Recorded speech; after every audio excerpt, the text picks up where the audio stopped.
Ladies and gentlemen, welcome back to the channel here today.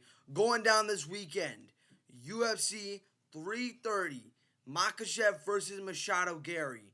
And I'm going to be very honest with you guys. I like the main event. I like the co-main event.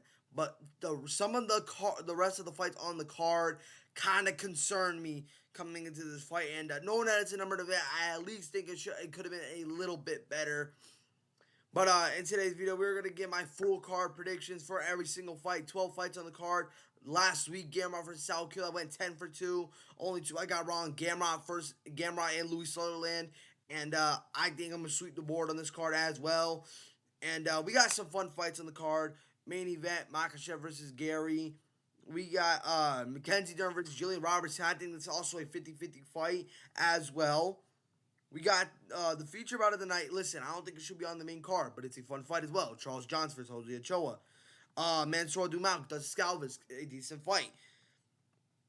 We got Edson Barboza, Esteban Ribovics. I'm not too mad at Edson Barboza and being on the main card. You know, he's a legend of the sport, so I'm not really too mad about him being on the main card. But some of the rest of these fights on the card are very solid in my opinion. But I think there's gonna be there's gonna be some good fights on the card. But before we get any further into the video, you guys, make sure you guys hit that like and subscribe button. Turn on notifications when you guys do want to see when I upload new videos. Comment down below if who you guys got winning for these fights. And yeah, without any further ado, we are going to get into these predictions here today. Up here, first fight of the night is Makhachev or Jeremiah Wells versus Makhachev Orolbai. Now, the start of the card, not really the best. But Makhachev Orolbai, man, I feel like he should be getting a better competition than this. And listen, man, I get it. You know, Jeremiah Wells from Philadelphia. But I think we could have gave Jeremiah Wells a different opponent than Makhachev Orolbai. We could have given Makhachev Orolbai a different opponent as well.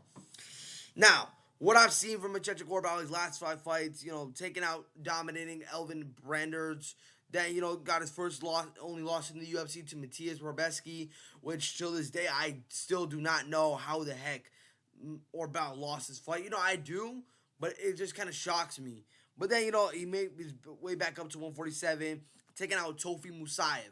Tofi Musayev's currently on a 2-fight winning streak, beating Inosios Bahamondes and Ludovic Klein, which I had predicted him to beat Ludovic Klein.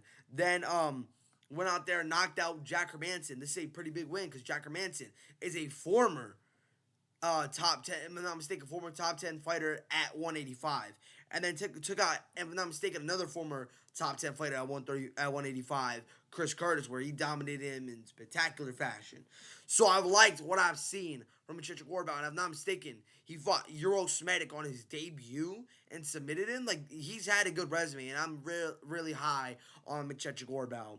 Now, for Jeremiah Wells, man, you know, his last 5 fights have been decent. Taking out Court McGee, a pretty big vet, not bad. Taking out Matthews, Semmerberger doesn't come with fries. Listen, man, I don't know if he came with fries or not, but you know that was a decent win right over there. Then winning on a 2-fight losing streak, losing Corton Harris, which you know at this point, Corton is at this point past his prime. Then losing to Max Griffin, which is another veteran, and I think he retired or got cut. Then you know, um, getting a win over Thumbo Garimbo. Listen, that's not a bad win because Thumbo Garimbo gave Jonathan McCarthy a pretty tough fight. But the thing is, I've also kind of realized that Jeremiah Wells has progressively slowed down a little bit. Like, listen, this was probably the last time we've probably seen a very good Jeremiah Wells when he fought Court McGee. And this fight right here with Matthew Summerberger, man, he's really not that good. And then going on a 2-fight losing streak to fighters who I think are okay losses. Not really impressed. I'm not mistaken. I think he retired and then came back and fought Thumbo Garimbo, which I think Thumbo Garimbo is also currently retired.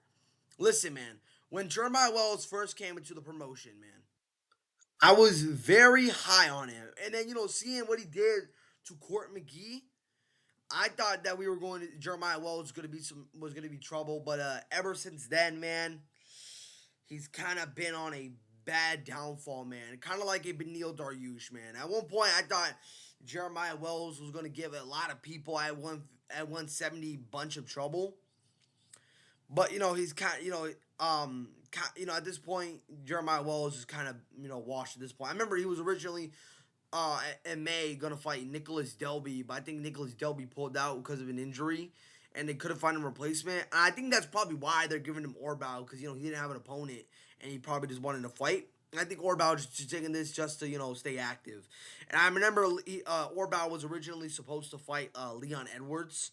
That was in negotiations, but a few things that I have seen that are weaknesses of Orolbai is that Orolbai has very loose striking defense. He sometimes, at times, could be very hittable, even against like Chris Curtis, for example. Chris Curtis lost the majority of that fight, but he was landing some pretty heavy shots on Orolbai in that fight. Orolbai's probably his defense, his striking defense, and probably his head movement that could get a little bit better. Other than that, I think Orolbai is definitely going to be a lot of big trouble for this division, man. And I'm going to go with Makhachev Orolbai here. I think he's going to get the submission here in the first round. I don't really see Jeremiah Wells really having that much success coming into this fight. I'm going to go with Makhachev Orolbai. So I got Orolbai by submission. Next up here in the welterweight division, Magny versus Brahimaj. This is a fight. This is honestly a 50-50 fight, and as you can tell by the odds, it's a pick'em here. Brahimaj, man, I haven't been really too impressed by him as of recently. Going out there losing to Thumbo Garimbo, which isn't the greatest look. Beating Mickey Gall. Listen, man, you have kind of figured he was gonna be Mickey Gall. Mickey Gall was never really that good. Billy Ray Goff just lost to Ty Miller last Saturday. And then, I think this is a very huge win, beating Austin Vanderford, which did predicted Brahimaj to win this fight, where a lot of people kind of doubted him in this fight. Then, losing to Peniel Serrano, which, he didn't do bad in that fight at all. I just think eventually, he got injured with that, he got that leg injury. Then, he went to grappling, kind of got tired there. Listen, Brahimaj is a good grappler, but his gas tank kind of tends to slow down at times throughout the fight. But, in that fight with Serrano, he was definitely doing very good on the feet. It just he kind of had to switch to the grappling once he got injured with that leg. Listen, props to him, man. He survived, and it was a pretty competitive fight. Honestly, I like that fight a lot. But against a guy like Njokuani Magny. And Magny, man, is he's 2-3 in his last 5, but he hasn't lost to that bad of competition, man. Losing to Michael Morales, man. Michael Morales, one of the top dogs in this division, man. Losing to Carlos Prates. Carlos Prates, man, that guy's a beast as well. Then going on a 2-fight winning streak, meeting Dos Santos. Then taking out Jake Matthews. This right here, man. What I've seen from Njokuani Magny, he may lose to these, unranked, upcoming fighters. All of a sudden, he pulls out a crazy comeback at the end, towards the third round. And then, most recently losing to Yarmasov Omosab, which, there's not really to be hating on about. Yarmasov Omosab literally is in my opinion, one of the best welterweights in the world right now. So you can't be mad at who this guy is losing to. And Njokuani Magny isn't washed. Because the reality, man, he's losing to, the top fighters.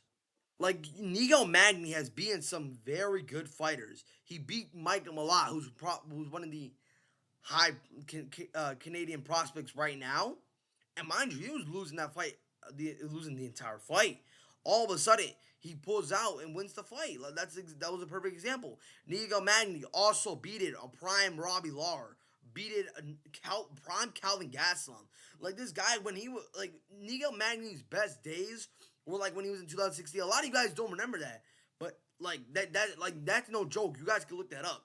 Njokuani Magny beat a prime Robbie Lawler, and that may sound weird for a guy who's consistently washed, but I also think that was a prime Njokuani Magny. Njokuani Magny in his prime, man, he was a good fighter. Gave a lot of the elite fighters lots of trouble. Wasn't gonna didn't win majority of the fights, but he managed to give them trouble. But one thing that I realized from both fighters is that both of their striking bases are very decent. I say Brahimaj is probably the better striker his striking has definitely improved. Njokuani Magny is kind of just an awkward striker. You don't really know what to land. Sometimes his shots are very predictable at times. But the grappling exchange, I think, in my opinion, when it comes to like takedowns and top control, I say Brahimaj is better at that. But when it comes to like the jiu-jitsu, the submissions, the submission defense, I say 9 out of 10 it's Njokuani Magny. And even though I know Njokuani Magny got submitted by Yarmasov Omosov, but that's Yarmasov Omosov, man. He's a very good. He's very good when it comes to the submission threats. Also got submitted by Shabscott. Shabscott's a good submission. I think he got submitted by Shabscott as well. Shabscott's good submission, but other than that, like his grappling like his jiu-jitsu is pretty good. And the thing is, I have here the key ways I see Brahimaj winning this fight here is that Brahimaj, in my opinion, needs to try and use a lot of just keep this fight on top control, because I feel like once you kind of get Njokuani Magny on top control, he tends to struggle a lot when it comes to when you get his back on the ground. But other than that, Njokuani Magny is a pretty decent fighter, man. But now who do I think is gonna win this fight here? I was originally gonna go with Razim Brahimaj, but I'm gonna go with Njokuani Magny on this one, guys. Listen, man, this is a very tough fight to predict. But I think we're mainly gonna see them try and out grapple each other. But I think it's gonna be a pretty interesting grappling match in this fight. I just think that Njokuani Magny, is the way more experienced fighter. I think he's going to be the bit more of a smarter fighter. He could definitely lock up a late round submission and be losing this entire fight. But I'm going to go with Njokuani Magny. I think he's going to pull the edge by a close unanimous decision here. Next up here in the light heavyweight division here, Rafael Tobias versus Lucas Fernando. This is honestly an interesting fight as well. Lucas Fernando, man, I'm pretty high on this guy as a fighter in the UFC, man. Last time losing was against Azamat Makhachev, and I feel like that was I know Azamat Makhachev right now was 2-2 in the UFC, but in my opinion, that was a better Azamat Makhachev than what we saw in the UFC. Then, going on a 4-fight winning streak, having a lot of pretty good knockouts, pretty big shots. And this fight right here against Leon Sources, I was very impressed on how I saw him in that fight. And low-key, man, I thought they were going to put Lucas Fernando in the Contender Series. I didn't think they were going to jump him right in. But I think this is a perfect matchup here. Because Rafael Tobias, man, what I've seen from him on the original scene, I liked what I saw from him. Looked like a pretty good fighter in these random organizations. Then, made his... went on DSWC, beating Jar de Oliveira, who was undefeated, submitted him. But I know a lot of you guys are going to hate on his debut against Dara Nurjoya. But Dara just knocked out Bruno Lopez in the first round. And I realized, man, Dara is a pretty good fighter. He's probably not going to be a top fighter in the division for sure. But the thing is, his striking has definitely evolved after his 2 losses he had in the UFC. So that's not bad at all. And Lucas Fernando, man, he's a well-rounded fighter. He's pretty long-rangey on the feet. He has very good kicks, good striking base, and pretty good fight IQ and a pretty good chin. Mind you, this fight right here, like, there's no shame in this loss to Azamat Makhachev. Because this was after I think he got knocked out on Dana White's Contender Series over Cesar Almeida. I think he got knocked out. I don't remember if he did, but he came off a brutal loss to Cesar Almeida on the Contender Series as well. So no shame, no harm in that loss. And Tobias, man, he's a pretty good striker himself. I know he got struck out by Dara, but Dara, man, Dara's looking pretty good after that. And Dara's striking has definitely evolved a lot. And just because, he got outstriked by Dara does not mean that Fernando's going to easily get this one done in the bag. Tobias could definitely still manage to close that distance and definitely shoot some takedowns. Because what I've realized from Lucas is that Lucas, in general, doesn't really have the greatest of a grappling base for what I've seen from him. But a few things I see that Lucas Fernando needs to do coming into his fight, that he needs to use that jab and those leg kicks early on in the fight to try and damage Rafael Tobias. For Tobias needs to try and close that distance and use a lot of grappling in this fight to try and wear the energy down to Fernando. Because Fernando, he's good. But, he tends to slow down a little bit. He's good. He's a good striker, but his striking volume tends to just slow down in the later rounds. But now who do I see winning this fight? I'm going with Fernando on this one, guys. I think Fernando is going to get a second round knockout here. But I think it's gonna be a fun fight while it lasts. I can see the early minutes of this fight definitely be a big struggle here for Fernando. With the grappling exchanges, with the close range striking, I think he's eventually gonna find out Tobias' style, and then get the job done in the second round. Maybe a TKO, doctor stoppage, ref stoppage, either one of the two. I think he's definitely gonna have a good career at light heavyweight, knowing that there's not really that much heavy grapplers in this division. Give me Lucas Fernando to win this one by knockout. Next up here in the middleweight division is Vicente Luque versus Tresean Gore. Now, I'm low-key kind of surprised Vicente Luque is the underdog in this fight. Tresean Gore, man, I like Tresean Gore as a fighter, man. 7-4, 7-4 record. It's not 6-4, 7-4, and his last 5 fights are pretty decent, man. Beating Josh Frem, which was a pretty solid win.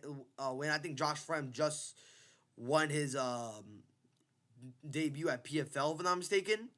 Then taking out Antonio Trockley, which we now see how bad Antonio Trockley is.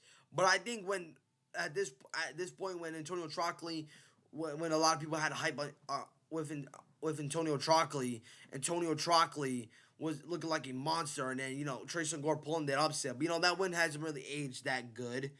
Then losing to Marco Trulio, which isn't a bad loss actually. I remember I thought that Tresean Gore was gonna win that fight after I saw that win over Antonio Trockley, but yet again Antonio Trockley is just not that good. Then getting dominated by Rafael Varela, which I just think that stylistically he wasn't really what you would call it, prepared for the fight. He looked out of shape. He missed weight. This didn't look that good, but then made a very good comeback last time out over Makhachev, which that was a very impressive win. Right then and there, and I feel like that may affect Makachev's career. Cause listen, man, Tresean Gore, man, he's dangerous, man. He's dangerous. Don't let the record fool you, man. Do not let the record fool you. Like this guy, listen, there was a lot of hype with Antonio Trockley. I know he lost his debut to Shar Bullet, but Shar Bullet just that good. And then when he submitted him, man, it was over for him.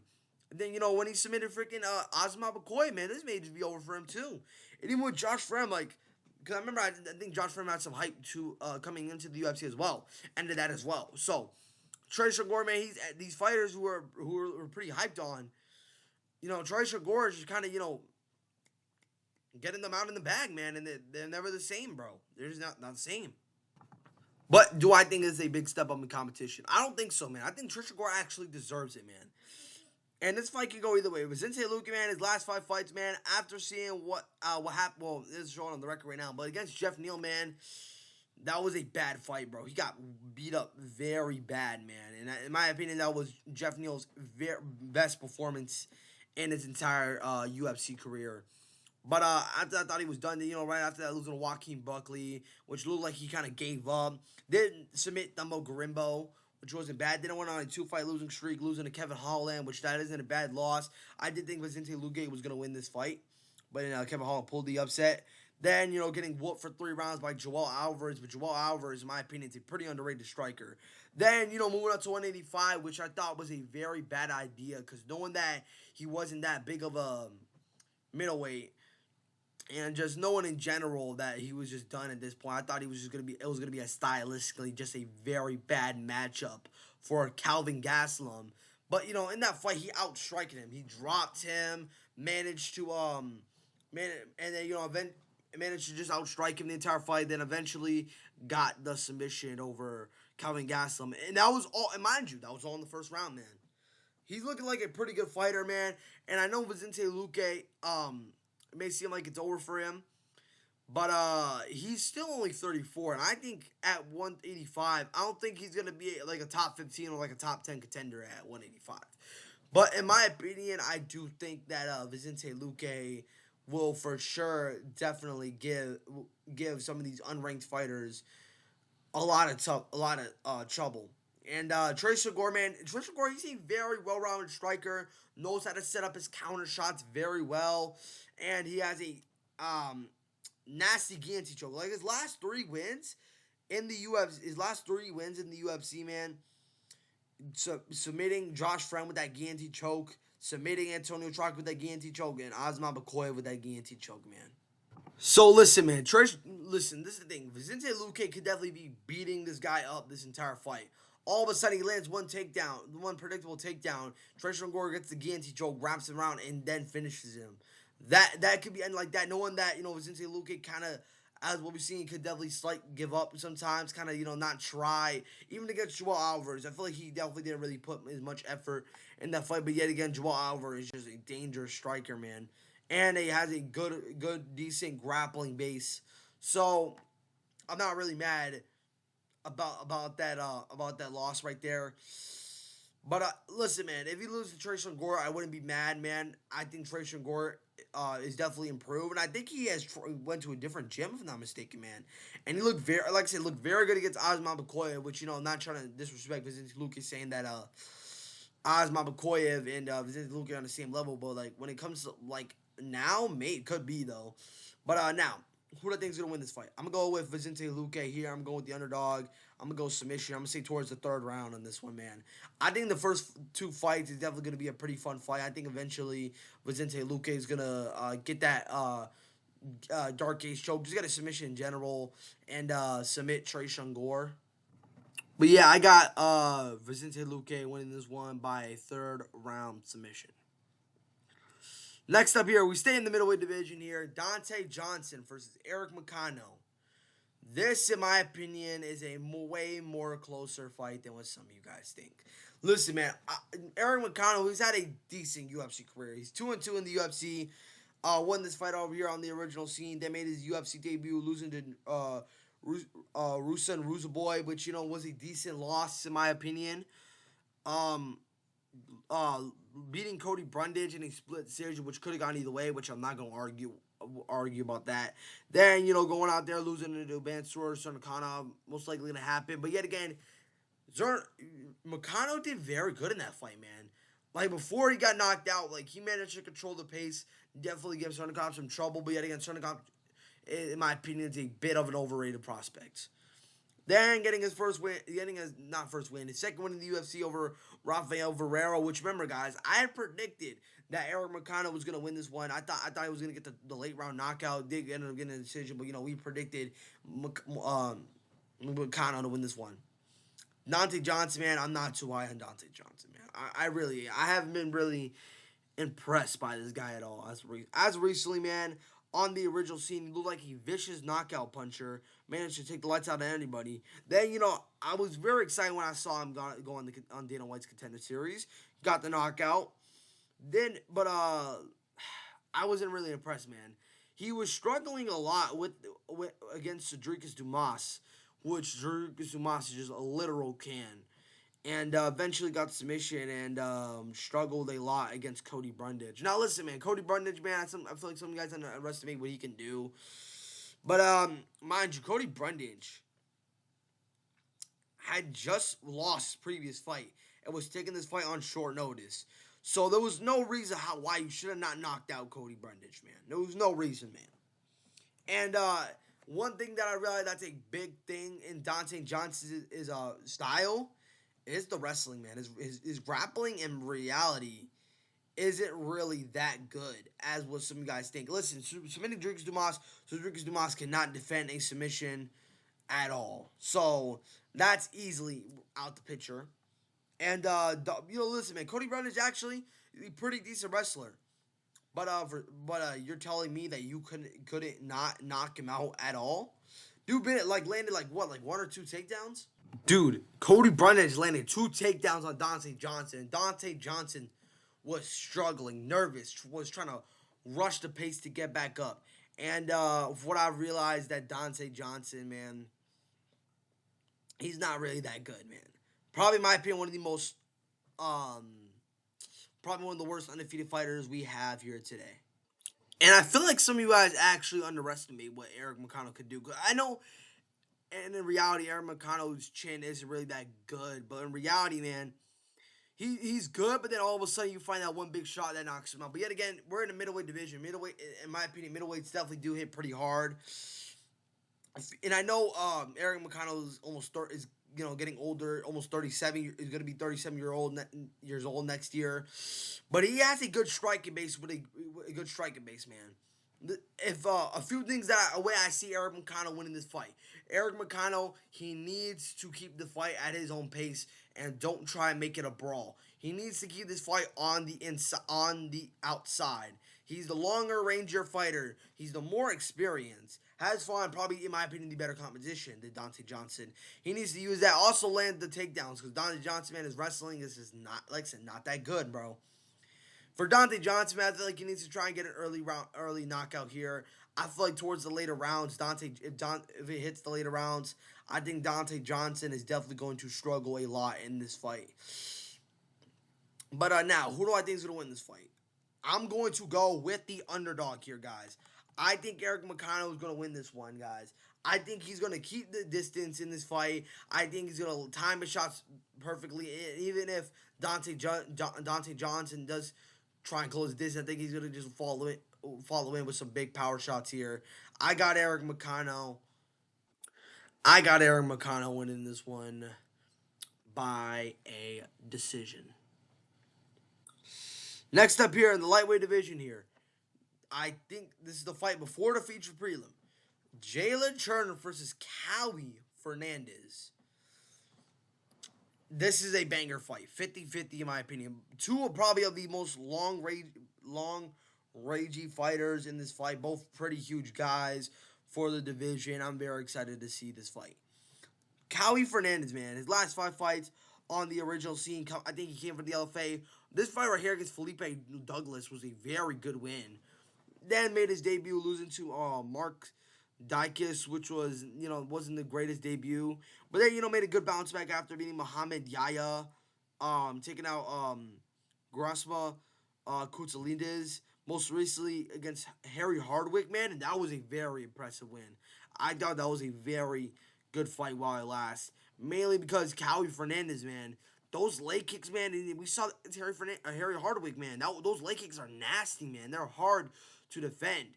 And the thing is with Jalin Turner has a pretty tough time defending calf kicks, man. And I think this could definitely be pretty bad coming into this fight with Kaue Fernandes, man. Jalin Turner's last 5 fights lost to Dan Hooker. In that fight right there. The guy Dan Hooker landed 24 leg kicks on Jalin Turner in that fight. But, it definitely didn't really affect Jalin Turner like that. But I also think that Darren Hooker doesn't really have the greatest of leg kicks. Then, knocked out Bobby Green, man. I feel bad for Bobby Green in that fight, bro. That fight should have been stopped way sooner, bro. Then went on a 2-fight losing streak, man. Losing to Renato Moicano, man. And I think that Jalin Turner had a terrible game plan, bro. He could have finished Renato Moicano in that first round right there if he just didn't walk off in that fight. And that's exactly what Jalin Turner kind of does a lot of his fights, which definitely concerns me a lot coming into the fight with Kaue Fernandes. Then, lost to Ignatius Bahamondes, which in that fight, his cardio definitely started to slow down a lot in that fight. Then, did retire, came back, and beat Edson Barboza. And I know that's it's an older Edson Barboza, but in that fight, he definitely learned better not to let his opponent get off, not to let his opponent get back up, basically, because in that fight he was a bit more explosive. He was definitely being more of the longer ranger fighter. And he just looked like a completely better fighter in that fight. I did think that he needed some time off. And he did very good against Edson Barboza. We got to get Edson Barboza. We all know past his prime. Kaue Fernandes and Jalin Turner, man, I have a tough time, bro. I feel like this also should be a pick-em. This isn't no easy fight for Jalin Turner. Jalin Turner, like I said, does not know how to control the calf kicks. His cardio also tends to kind of gas towards the later rounds. And sometimes he walks off thinking that he gets knocked out. The reality is they get back up, and then eventually they get the finish over Jalin Turner. That's just the problem here that I have for Jalin Turner coming into this fight. So, but obviously, these guys are both pretty long rangier fighters. And height, Kaue Fernandes may not be the tallest fighter, but his lengthwise is insane. Knows how to throw calf kicks. Kind of a pretty good Muay Thai / kickboxing style that I really like for Kaue Fernandes. I think he's a pretty entertaining fighter. Brings the fight every time. And so does Jalin Turner. I think both fighters are going to be looking to make a fight. Going to make this fight of the night, and I think this could definitely be fight of the night in my opinion, and one of the fights that I'm actually looking forward to on the entire card. But now, a few things that I think both fighters need to do. Kaue Fernandes needs to try and spam those calf kicks early, because if Jalin Turner towards the later rounds, especially if Jalin Turner gets tired, it'll definitely help you very well, knowing that the punch would be slower, his leg would be very damaged. I think that's something that Kaue Fernandes could definitely do coming into this fight. For Jalin Turner needs to try and close the distance, defend the calf kicks, and in my opinion, I think trying to shoot takedowns. I think that's the main reason why Kaue Fernandes lost to Mark Darkless, because Darkless was landing takedowns, and Kaue Fernandes didn't really know how to defend them that well. Now, who do I think is going to win this fight? I'm going to go with my boy Jalin Turner, bro. I think he wins a decision, man. This is not no easy task here for Jalin Turner, man. I think that Kaue Fernandes could definitely come in this fight early explosive. I think both fighters are going to come in this fight early explosive. I just think it depends on how their cardio is towards the later rounds, in my opinion. I think that Jalin Turner is gonna have a bit of a better cardio coming into this fight. And I got Jalin Turner winning this one by decision. Next up here in the welterweight division, Chidi Njokuani versus Joel Alvarez. Joel Alvarez is taking this fight on short notice. Chidi Njokuani was originally supposed to fight Jeff Neal. Jeff Neal pulled out. I was going to favor Jeff Neal in that fight. But I think this is a pretty interesting fight. Joel Alvarez, man, for what we've seen, this man used to fight at lightweight at 145, beat Marcus Dykes, Elvin Brendards, Darkest Claws. Then, took a short notice against Vicente Luque at 170. Looked like a completely better fighter, man. With the striking, with even the weight cut, even the grappling exchange as well. Looked like a completely better fighter. Then, took his first loss here to Yarmasov Omosov, which, there's no shame, no harm in that loss as well. Yarmasov Omosov, in my opinion, is one of the best welterweights in the world right now. And I feel like some of you guys actually just got to understand that at this point.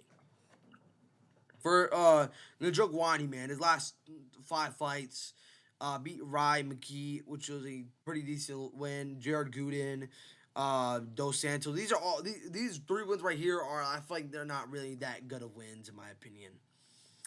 Then, lost to Jake Matthews, got submitted quite easily in that fight. Then, lost to Carlos Lely,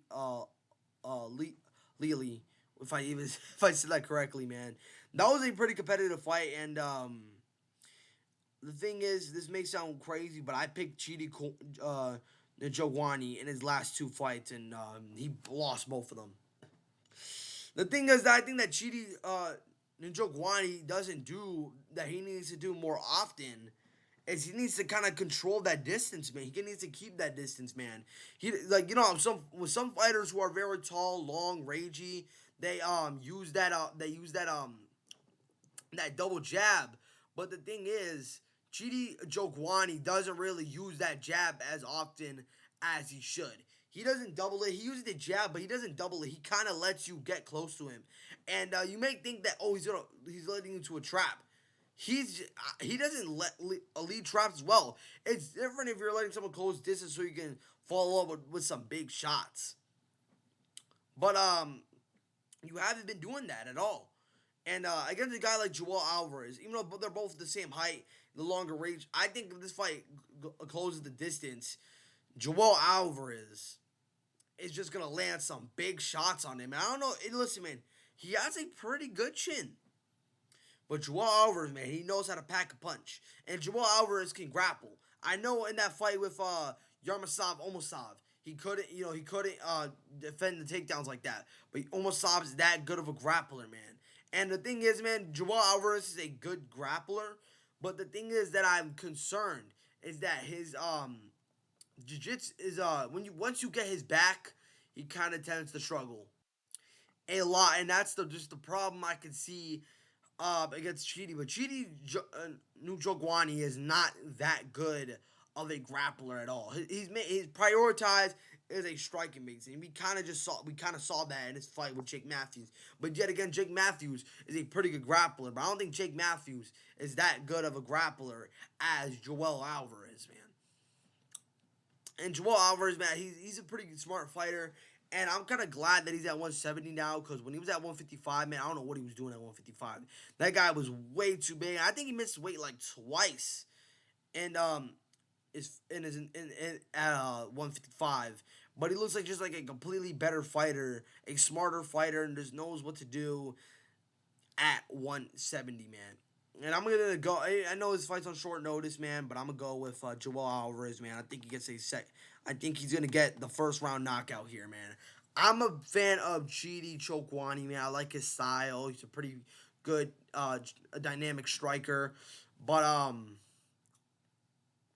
I just think that stylistically, this is just a bad matchup for Chidi Njokuani. And it's not like Joel Alvarez has been inactive, man, because he just fought like 2 months ago over a top fighter in Yarmasov Omosov. So he's pretty active, and I think that he's fought in quite the better competition, man. I know Chidi Njokuani's fought some good competition, but Joel Alvarez for sure has fought the better competition. I'm going to go with Joel Alvarez. I think Joel Alvarez is just going to get the first round knockout. I think it's going to be a bad night for Chidi Njokuani. Give me Joel Alvarez by knockout. Next up here in the lightweight division, Edson Barboza versus Esteban Ribovics to open up on the main card. I don't know if I like this fight here for Edson Barboza, man. Esteban Ribovics, man, his last 5 fights, beating Terrence McKinney, that was a nasty, brutal knockout, bro. Beating Daniel Zalberg, and Daniel Zalberg at this point is very washed. But at that point, I think Daniel Zalberg was a big prospect at one point. Losing to Nasharite, that was a very fun fight. Could have gone either way. Then, beating Elvin Branders, which I think that also got fight of the night. Listen, and then, most recently losing to Matias Gamma. I know Matias Gamma just lost to Quillen Salkio, but Matias, that's not a bad loss at all, knowing that he can't grapple at all. Edson Barboza, bro. His last 5 fights, beating Billy Quantilla. Billy Quantilla just lost to Diego Ferreira. Beating Saduk Yusuf, which I think that got fight of the night. And they lost to Lerone Murphy, losing to Darkest Claws. Most recently losing to Jalin Turner, man. Yeah, I don't know what to tell you guys, but I'm going Esteban Ribovics. I also think he's going to get the first round knockout here, man. Edson Barboza, bro, at this point, should just retire. I think, if I'm not mistaken, he was supposed to retire against Jalin Turner. I don't know why he did not. I think he promised his family. I don't think he'd stick to his promise, man. But this was prime Edson Barboza. We all know Edson Barboza would have won. But Edson Barboza, being 40 years old, bro, I just don't see him he's not, I don't think he's at the best stage of his career no more. Give me Esteban Ribovics. I think he's going to get I think he's going to get like a knockout in like 30 seconds or like the first minute of this fight. Give me Esteban Ribovics by knockout.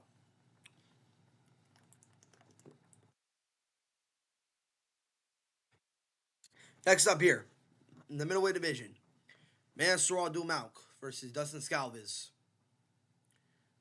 Genuinely, bro. Like, just genuinely, what are we doing here? Listen, man, Dustin Scalvis, bro, this guy, I don't think he's that good to be. I don't think he's that good to be on the opener of a main card. This guy beat Junio Serrano, which I think that was a pretty big win. Losing to Bruno Vergara, most likely. Losing to Marc-Andre Barlett. Beating Marc-Andre Barlett. Then losing to Nusral Ruzaboya. Most recently, Calvin Gastelum in a pretty competitive fight. Yet again, Calvin Gastelum missed weight. Mansur Abdul-Malik, man, I still think he's a pretty big prospect, bro. Beating Dusko Trudovic, then beating Nick Clan, having I don't know exactly what happened against Cody Brundage. beating Antonio Trocoli, and most recently losing to Yuri Belguri, which I had predicted Yuri to lose that fight. Listen, man, Yuri Belguri is the real deal, bro. He's a very good kickboxer and very long rangey.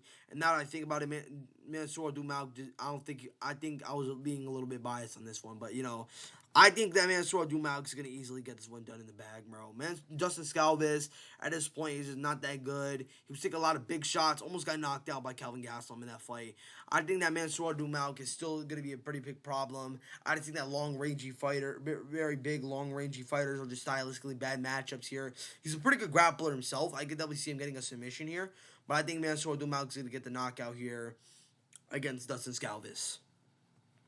Next up here, feature a fight of the night: Charles Johnson versus Jose Ochoa. Now, hold on, let me take a sip real quick. This is a good fight, but listen, Jose Ochoa, man, he's a pretty good fighter. His last 5 fights outside came from the LFA, if I'm not mistaken, beating Alexandre Pantoja, bro, which was a pretty big win. Then making his debut, losing to Lana Kavanagh, which I don't think that's not that bad of a win. Even though I know, in my opinion, Lana Kavanagh is a bit overrated, but not a bad loss. Then beating Cody Duran. Cody Duran's a pretty experienced fighter. I'm not mad at that win either. Then most recent loss, losing to Asum Abayev, which Asum Abayev, in my opinion, is one of the best fighters at 125. Then most recently getting a win over Clayton Carpenter. And now for Charles Johnson, man, his last 5 fights, he lost to Ramazan Tremoyev, which he just beat Steve Ursay. So, not really to complain. Then, going out there, beating Lonnie Kavanagh, the first guy to beat him. And that was actually pretty impressive at first until Brandon Royval. I thought it's still an impressive win, but I feel like the win has definitely kind of aged a little. Hasn't really aged as much, in my opinion. Then losing to Alex Perez, man, and I don't know about this win either, man. Loss either, man, because Alex Perez, man, just got dominated by Sumadarje before that low blow. Then beating Bruno Silva, hasn't really aged that good either, in my opinion. Most recently losing on Suam Abayev about a month ago, and this is the most concerning thing here. The guy got injured very badly in the fight, and now he's gonna be fighting in a month after. Like, I at least thought this guy was good. Like, I don't know what the UFC's doing, man. But the UFC better be paying this guy at least like $5 million, bro. Because this guy's the most active fighter. This guy's already fought 3 times this year. About to fight for a fourth. Maybe trying to even go for a fifth, man. I don't know.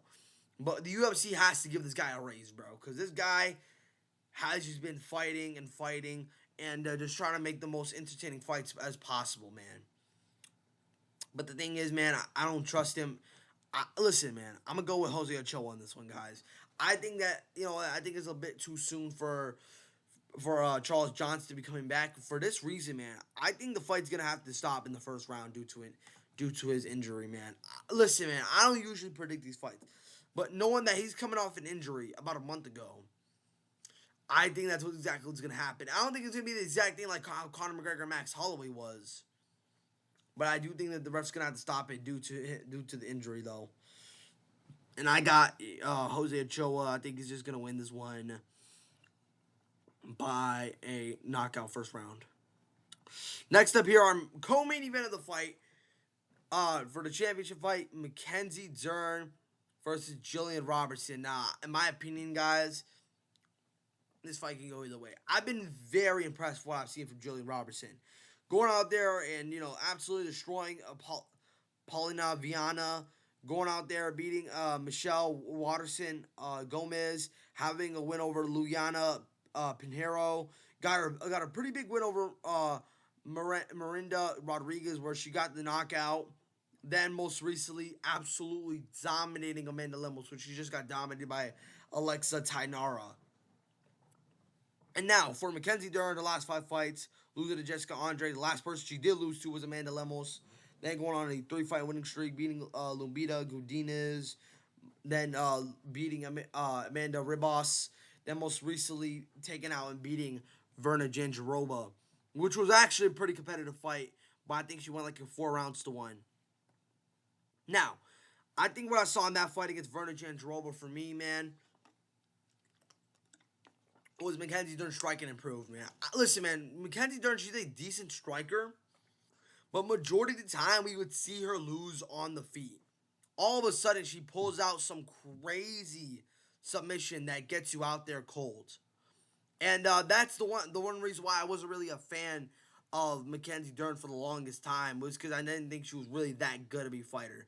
And I thought Verna Jandiroba was going to be able to absolutely destroy her the entire fight. She managed to pull the upset. But I think Jillian Robertson's a completely different fighter, man. I think her grappling is very good, and her striking, she has a pretty aggressive striking base. Probably isn't the most technical fighter on the feet, but pretty aggressive.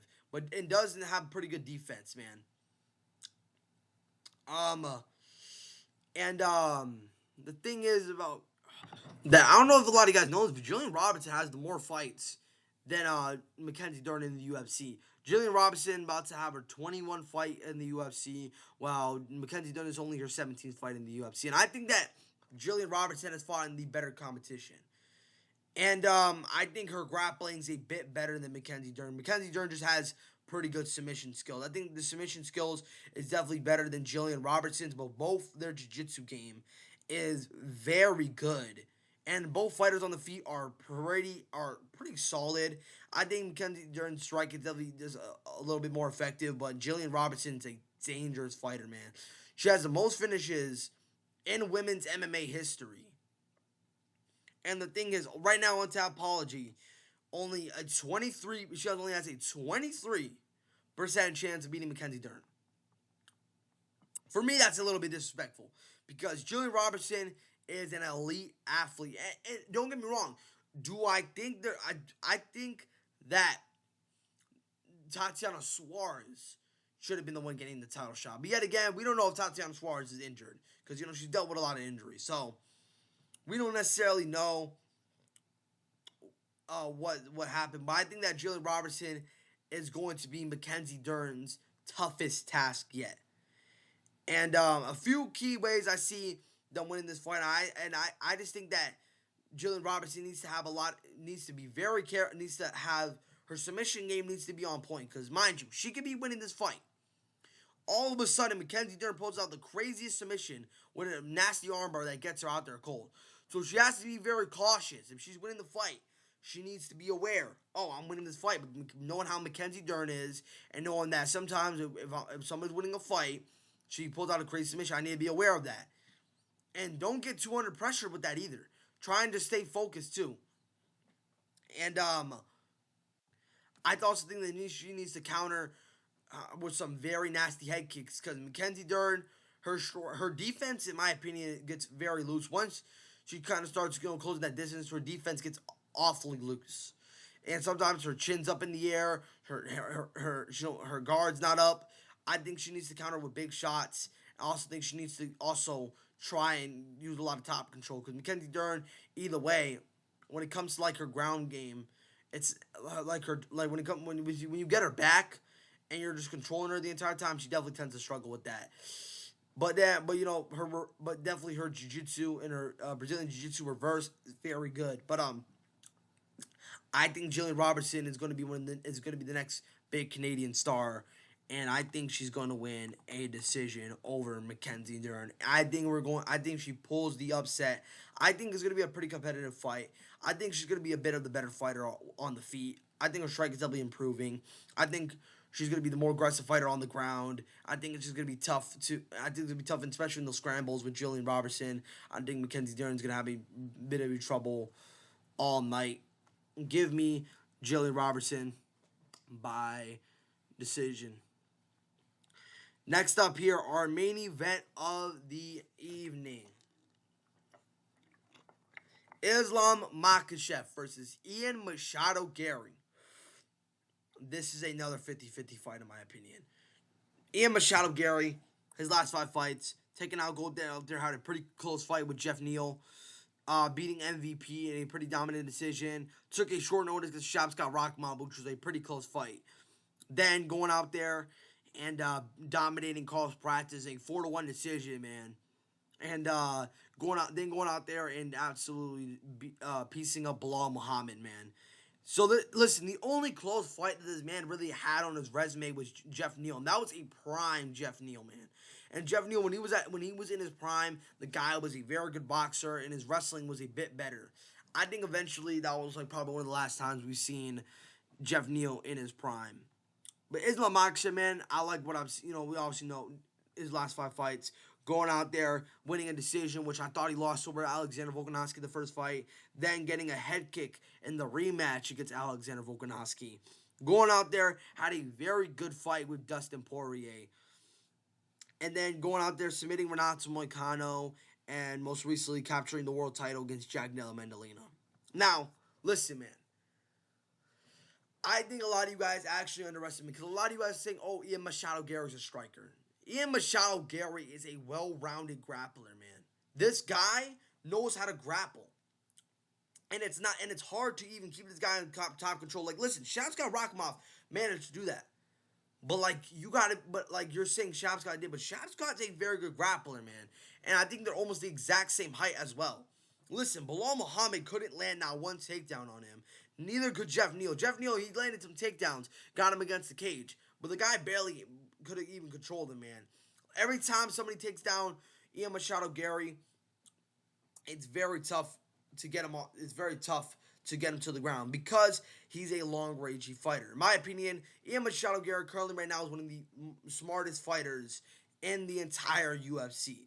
This guy is This guy is skilled. This guy is a good mind you. This guy used to box, man. His boxing is sharp. He may not have the biggest power in his hands, but in reality is his boxing. He has some very clean boxing, and also he has good grappling. He's the long rangier fighter, and I think this could definitely be a big struggle for him. But you guys, oh look, he fought JDM. JDM was pretty tall. JDM, listen guys, JDM's grappling sucks, bro. In reality, it really just does. So I really don't think that's really an argument to have. And in my opinion, and listen, I think he struggles with clean boxers. Besides JDM, the guy struggled with Dustin Poirier. Dustin Poirier has good takedown defense, good jiu-jitsu, good grappling as well. And he managed to give him some trouble. Even that first fight with him and Volkanovski. And you guys are wondering, oh, you're comparing freaking Volkanovski and Dustin Poirier to Ian Machado Garry. Absolutely, yes I am. I'm actually comparing them because I think that, stylistically, probably not, better than them as of now, but, my opinion, I think he's a more smarter technical boxer than both of them, actually. I actually really think he is. And I think Ian Machado Garry knows how to throw those calf kicks. Like I said, he knows how to defend the takedowns. I know Shavkat. I think the way that Shavkat did it was that Shavkat would kind of, bend it, clinch it, get in that clinch, and then land the takedowns. But then again, that Shavkat Rakhmonov. But I think Shavkat Rakhmonov is a better fighter than Islam Makhachev. Just in my opinion. Now, a few ways that I see Ian Machado Garry winning this fight. Ian Machado Garry, he needs to use that distance, use that jab, use that front body kick, use use that very good right hand. And he also needs to circle around the octagon, man. You guys may call Ian Machado Garry a boring fighter, but in reality, it's a very smart way to fight, man. This guy is very hard to hit. And he definitely could give Islam Makhachev a lot of trouble in this fight, man. And listen, man. I wasn't impressed by his fight with JDM, man. Islam Makhachev's fight with JDM, because you got to think about this, man. Let's say here, for an example, against Alexander Volkanovski, knocked him out twice. I get it. We're not going to exclude the reality is I'm not going to exclude the second fight. The reality is who beat him after that? Ilia Topuria in better fashion. When he fought Dustin Poirier beat him, lost. Then he fought Max Holloway. Max Holloway beat him in better fashion. We're actually going to exclude the Renato Moicano fight because I don't think that Benil Dariush beat him in better fashion. JDM dominated him on the ground. Carlos Pratt's beating him in better fashion. Every time that we see Islam Makhachev fight, he wins the next fight. Then the next fight, either they lose. Majority of the time they lose. And Next thing you know, they're beating him in better fashion. They're beating them than what Islam did. I think that Islam's a very skilled fighter, but I think we're going to see an upset here. Ian Machado Garry, I think he wins a decision. This is going to be a competitive fight. I think that Ian Machado Garry is going to give Islam Makhachev all the struggles in the book. I don't think Islam Makhachev is fighting a fighter like Ian Machado Garry. I think Ian Machado Garry is just going to be the better fighter. I think his jab's gonna be on point. His grappling's gonna be on point. I think everything with Ian Machado Garry is gonna be on point. I got Ian Machado Garry and new UFC welterweight champion of the world. But that's gonna be the end of the video, you guys. Make sure you guys hit that like and subscribe button. Turn on notifications when you guys do want to see when I upload new videos. Let me know in the comments who do you guys think wins these fights. And yeah, and I'll see you on the next one. I'm out. Peace.